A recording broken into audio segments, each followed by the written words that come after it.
আলহামদুলিল্লাহি রাব্বিল আলামিন আর রহমানির রহিম মালিকি ইয়াউমিদ্দিন ইয়্যাকা না'বুদু ওয়া ইয়্যাকা নাস্তাঈন ইহদিনাস সিরাতাল মুস্তাকিম সিরাতাল লাযীনা আন'আমতা আলাইহিম গায়রিল মাগদুবি আলাইহিম ওয়ালাদ-দাল্লিন।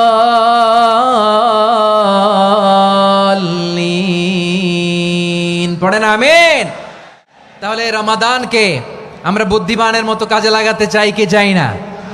হ্যাঁ, বুদ্ধিমানের মতো কাজে লাগাইতে হবে। মুমিনরা স্মার্ট হয়। এই রমাদানে আমাদের কি করণীয়, কি বর্জনীয়, সংক্ষেপে 7টা করণীয় 7 মিনিটে, 7টা বর্জনীয় 7 মিনিটে বলে আমরা বিদায় নিব ইনশাআল্লাহ। বলেন, কেউ উঠা বসা করব না ইনশাআল্লাহ। বলেন মাশাআল্লাহ, অনেক শান্ত। জি, আমার দিকে তাকান। রমাদানে, আসন্ন রমাদানে আমাদের 7টি করণীয়। 1 নাম্বার করণীয়, এই রমাদানকে আপনি কোরআনময় করে তুলুন। কোরআনময় করতে রাজি আছেন? কোরআন তেলাওয়াত করতে রাজি আছেন? আমার প্রিয় ভাইরা, ধীরস্থির ভাবে কোরআন তেলাওয়াত করুন, তাড়াহুড়ো করে নয়। আনাস রাদিয়াল্লাহু তাআলা আনহু বলতেন, রুব্বা কারি লিল কোরআন ওয়াল কোরআনু ইয়ালআনহু। কোরআনের অনেক কারি আছে যারা কোরআন পড়ে কিন্তু সওয়াব পায় না, বরং আল্লাহর কোরআন তার বিরুদ্ধে আল্লাহর দরবারে নালিশ করে আর লানত করতে থাকে। আমরা কি ওইরকম কোরআনের তেলাওয়াতকারী হতে চাই? না। ধীরস্থির ভাবে ওরাত্তিলিল কোরআন তারতিলা, তারতিলের সাথে পড়বেন। বিষ্ণু ঈসা ইসলাম কানা ইয়ামুদ্দু সাওতাহু মাদ্দান, টেনে টেনে পড়তেন। কানা ইয়ামুদ্দু সাওতাহু মাদ্দান, টেনে টেনে পড়তেন। ওয়া কানা ইউকাত্তিউ আয়াতাহু, ইউকাত্তিউ আয়াতান আয়াতান, প্রত্যেক আয়াত পড়ে পড়ে তিনি থামতেন। এভাবে কোরআন পড়তে হবে।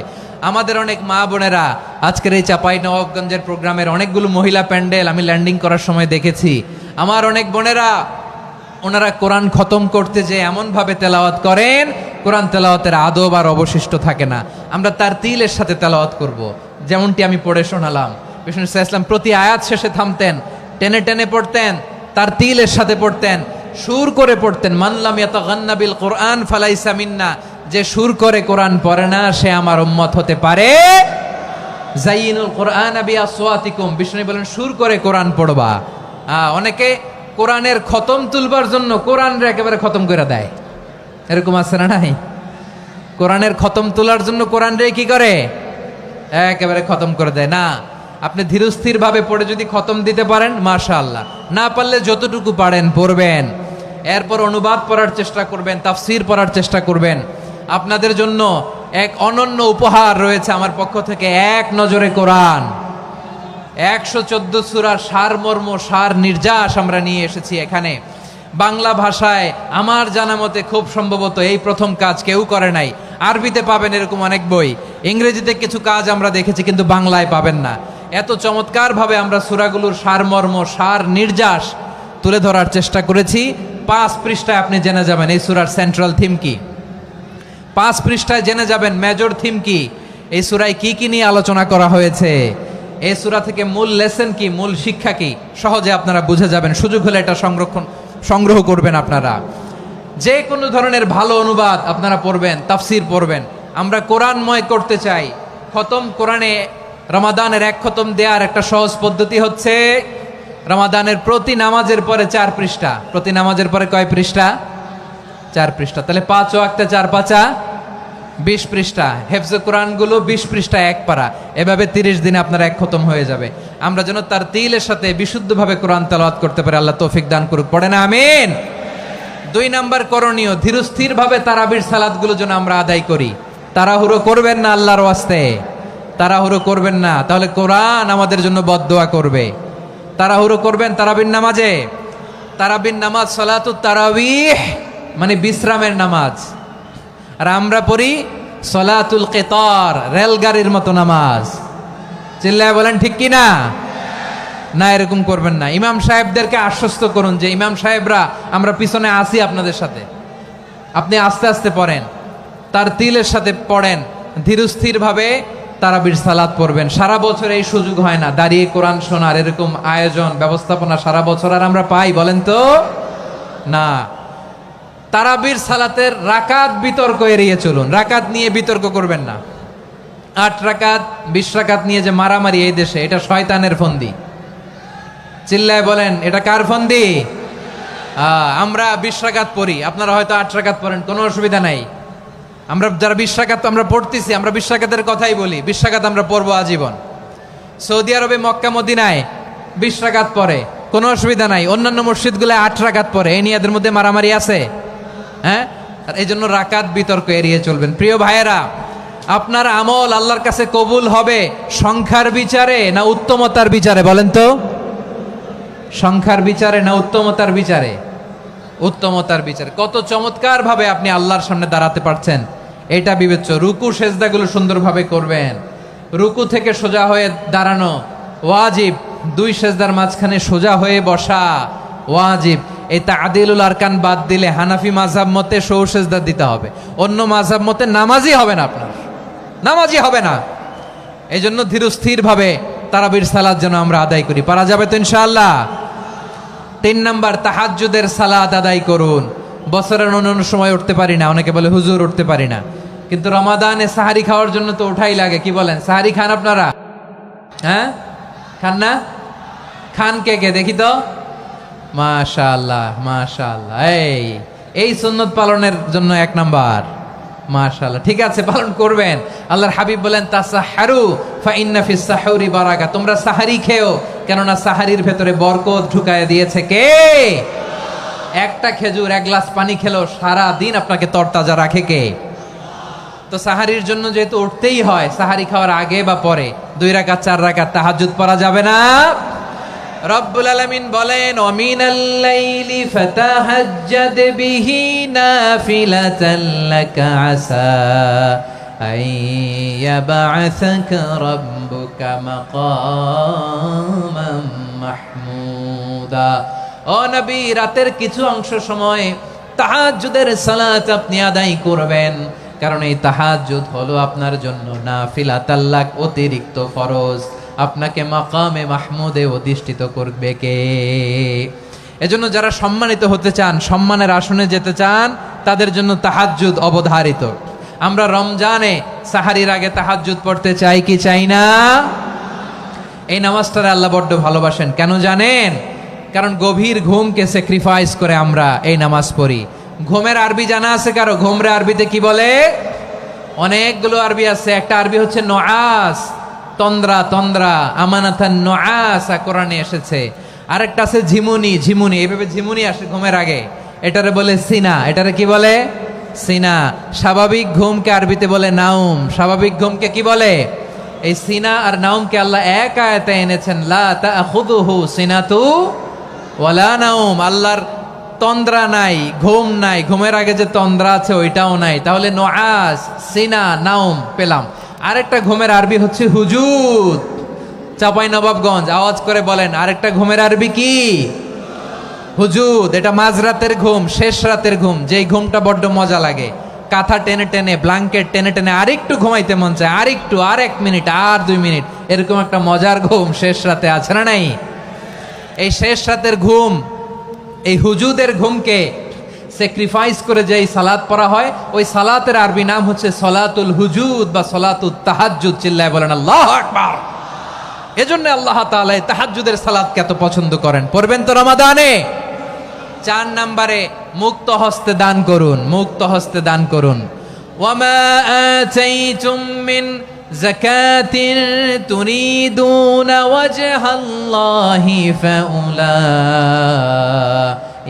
হুমুল মুদঈফুন।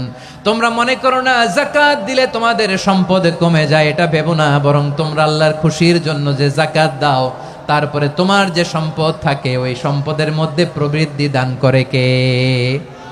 আপনি মনে করছেন দিলে কমে? চাঁপাইনবাবগঞ্জের ভাইয়ের আওয়াজ করে বলেন, দান করলে কি সম্পদ কমে নাকি বাড়ে? আওয়াজ করে বলেন, কমে না বাড়ে? বাড়ে। যেটা দান করেন, কামাসালি হাব্বা আম্বাতাত সাবআ সানাবিলা ফি কুল্লি সুম্বুলাতিন মিয়াতি হাব্বা। 1 টাকা দান করলে এটা চারা বীজের মতো, রূপে দিলে 7টা শীষ, প্রতি শীষে হয় 100 শস্য দানা। আল্লাহ যারে চায় এরকম বাড়ায় দেয়, প্রবৃদ্ধি দেয়। সুবহানাল্লাহ। এজন্য মুক্ত হস্তে দান করতে রাজি আছেন? আগে আগে জাকাত ক্যালকুলেট করে রাখেন। আপনার জাকাত বর্ষ যদি পরেও হয়, দেরি করেও হয়, ধরেন যে প্রতি বছর মহরমে দেন, আপনি আগে দিতে পারবেন। জাকাত অগ্রিম আদায় করা যায়, সুবহানাল্লাহ বলেন। বিষ্ণু ঈসা ইসলাম রমাদানে এত দান করতেন, কানা আজওয়াদান নাস, কিন্তু রমাদানে আজওয়াদুন নাস আজওয়াদু বিল খাইরি মিনার রিহিল মুরসালা, প্রবাহিত বাতাসের চেয়ে বিশ্বনবী আরো বদান্যতা বেড়ে যেত।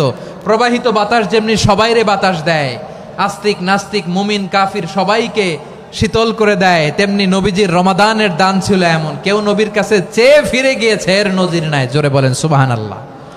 রমাদানে দান করব, ইফতার শেয়ার করব। কাউকে ইফতারি করালে সারাদিন রোজা রেখে তার যে সওয়াব, আপনি ইফতার করানোর কারণে আপনার আমলনামায় ওই সওয়াব আল্লাহ ঢুকায় দিবেন। পড়েন সুবহানাল্লাহ। সাহাবারা বললেন, নবী আমরা গরিব মানুষ, ইফতারি খাওয়ানোর পয়সা নাই। আল্লাহর হাবিব বললেন, ওয়ালাউ বিমাজকাতি লাবান, এক ঢোক দুধ, ওয়ালাউ বিতামরা, একটাও খেজুর, ওয়ালাউ বিশারবাতিমা, এক ঢোক পানি খাইয়েও যদি কারো রোজা ভাঙাও, তারপরে ওই সওয়াব তোমার আমলনামায় দিবে কে? তাহলে মুক্ত হস্তে দান করুন, 4 নাম্বার। 5 নাম্বার হচ্ছে কদর তালাশ করুন, রমজানের সবচেয়ে দামি সময়। বিষ্ণু বলেন, মান হরিমা খাইরাহা ফাকাদ হরিম, যে কদর মিস করলো সে সব মিস করলো, হি ইজ দ্য লুজার। আচ্ছা বলেন, এই বরকতের মাসে আমরা কি লুজার হতে চাই না গেইনার হতে চাই? সবাই বলেনি, বলেন এই রমাদানে আমরা লুজার হব না গেইনার হব? ইন্না আনজালনাহু ফি লাইলাতিল কদরি ওয়া মা আদরাকা মা লাইলাতুল কদর, লাইলাতুল কদরি খায়রুম মিন আলফি শাহর। পড়েন আল্লাহু আকবার। লাইলাতুল কদরি খায়রুম মিন আলফি শাহর, 1000 মাসের চেয়েও সেরা। 1000 মাসে হয় 83 বছর 4 মাস। 83 বছর 4 মাস টানা ইবাদত করলে যেই সওয়াব, কদরের রাতে ইবাদত করলে অতটুকু সওয়াব আপনি পাবেন, আল্লাহ সেটা বলে নাই।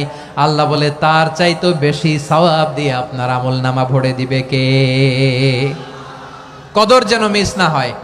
21, 23, 25, 27, 29 নাকি খালি 27? আপনারা কি খালি 27? হ্যাঁ না, ফালতামিসু ফিল আশরিল আওয়াখিরি ফিল মিনাল ভিতরি, রমজানের শেষ দশকের বেজর রাতগুলোকে কদর হিসেবে তালাশ করো। আল্লাহর হাবিব সাল্লাল্লাহু আলাইহি ওয়াসাল্লাম শেষ 10 দিন টানা ইবাদত করতেন, টানা ইবাদত। ইদা জাআল আশরু আহিয়াল লাইলা আইকাযা আহলা ওয়া জাদ্দা ওয়া শাদ্দাল মিজার, সারা রাত জেগে ইবাদতের নজির নবীজির নাই, শুধু রমজানের শেষ দশক ছাড়া। সুবহানাল্লাহ বলেন। নিজেও ঘুমাতেন না, ফাতেমা রাদিয়াল্লাহু তাআলা আনহু, আলী রাদিয়াল্লাহু তাআলা আনহু কাউকে ঘুমাতে দিতেন না, সবাইকে জাগিয়ে তুলতেন। আমরা সারা রাত জেগে ইবাদত করব, রাজি আছেন তো? কদর যেন আমাদের মিস না হয়। আজকে থেকেই ক্যালেন্ডারে মার্ক করে রাখেন, সব কাজ পেছনে ফেলে, সব ব্যস্ততাকে পেছনে ফেলে ইবাদতের জন্য আমরা প্রস্তুত থাকব কদরের রাতে। কোনোভাবে কদর যেন আমাদের মিস না হয়, ইনশাআল্লাহ বলেন তো সবাই? 6 নম্বরে পারলে ইতিকাফ করবেন। আল্লাহর হাবিব সাল্লাল্লাহু আলাইহি ওয়াসাল্লাম প্রতি বছর 10 দিন ইতিকাফ করতেন। যে বছর ইন্তেকাল করবেন সে বছর 20 দিন ইতিকাফ করেছেন। আপনি বলবেন, হুজুর ইতিকাফ না করলে সমস্যা কি? আমার নবী একটা ইবাদত সারা জীবনেও ছাড়ে নাই, আর আপনি জীবনে একবারও করেন নাই। এবার হিসাব আপনার কাছে, হিসাব আপনার কাছে। না পারলে অন্তত রাত্রি বেলাগুলো মসজিদে কাটাবেন, পারবেন তো ইনশাআল্লাহ? সব শেষে শিশু এবং নারীদের ব্যাপারে বিশেষ খেয়াল রাখবেন। শিশুদের রমাদানের ব্যাপারে উৎসাহ দেন, তাদের প্রস্তুতি নেওয়ান, তাদেরকে রোজা রাখতে দিবেন। আমার ভাইয়েরা এবং বোনেরা, পর্দার আড়ালে মায়েদেরকে বলবো, চাপাই নবাবগঞ্জের মায়েরা, 1 দিন 2 দিন না খেয়ে থাকলে আপনার ছেলে মেয়ে মারা যাবে না, ঠিক কিনা বলেন? ওদেরকে উৎসাহিত করেন, ওদের ছোট্ট যারা রাখতে দেন, বলেন যে বাবা সকাল থেকে দুপুর পর্যন্ত না খেয়ে থাকলে তোমার অর্ধেক রোজা, এরকম 2 দিন অর্ধেক মিলে তোমার 1 রোজা। এরকম আমি কত রোজা রাখছি ছোটবেলায়, কোনো হিসাবই নাই। আমার দাদি বলতো সকাল থেকে না খেয়ে দুপুর 12টা পর্যন্ত রাখলে নাকি অর্ধেক হয়, এরপরের দিন অর্ধেক, 2 অর্ধেক মিলে 1 রোজা। এটা তো আসলে রোজা হয় না, কিন্তু তাকে উৎসাহ দেয়া। ইফতার প্রোগ্রামগুলোতে নিবেন আমাদের বাচ্চাদেরকে, দেখবেন যে ওর ক্ষুধা লাগতেছে, খায় না, কারণ কেউ খায় না। একজন আজান দিচ্ছে, সবাই খেজুর নিয়ে ইফতার করতেছে। এই দৃশ্য, এই ট্র্যাডিশন, এই ইবাদত, এই তারবিয়া ওর আগামীর জীবনটাকে সুন্দর করবে। চিল্লায়া বলেন ঠিক কি না? এভাবে আগামীর প্রজন্মকে আমাদের গড়তে হবে। শিশুদের রোজার ব্যাপারে প্রস্তুতি নিন, উৎসাহ দিন। আর নারীদেরকে কষ্ট দিবেন না। সারা দিন পেঁয়াজু, আলুর চপ, বেগুনি, পাকোড়া, ছোলা, মুড়ি, শরবত, রুয়াবজা আছে না নাই, বানাতে বানাতে আমাদের বোনেরা কাহিল হয়ে যায়, আর তারাবি পড়তে পারে না, ইবাদত করতে পারে না। আমরা যেন আমাদের বোনদের প্রতি এহসান করি। পারবেন তো সবাই? এই 7টি করণীয়।